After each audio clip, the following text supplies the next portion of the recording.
শুটকির ভর্তা বানাবো। তো এখানে আমি রসুন, পেঁয়াজ, তারপরে কাঁচামরিচ নিয়ে নিলাম। তো আমি পেঁয়াজ আর রসুনগুলো একটু ভেজে নিব। এগুলো ভেজে নিলে ভর্তাটা নষ্ট হয় না। আরেক পাশ দিয়ে আমি মরিচগুলা বেটে নিব। ফ্রাই হয়ে আসছে, এখন আমি এগুলা নামিয়ে ফেলবো।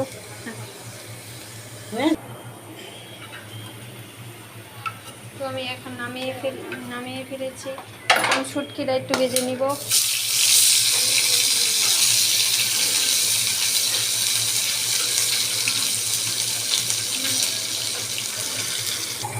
তো আমি শুটকিটা মিয়াস করে বেটে নিব।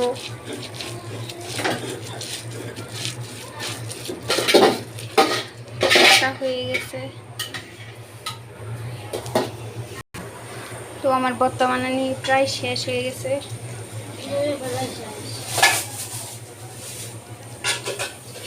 এখন আমি একটু ভাত মাখায় নিব। শিলপাটার ভাত মাখা কিন্তু অনেক সেই স্বাদ।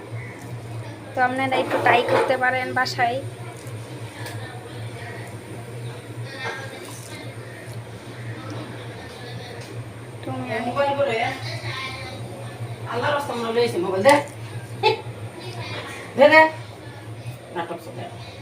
দিলে মোবাইল সারা দিনে দিতে বন্ধ হয়ে গেছে।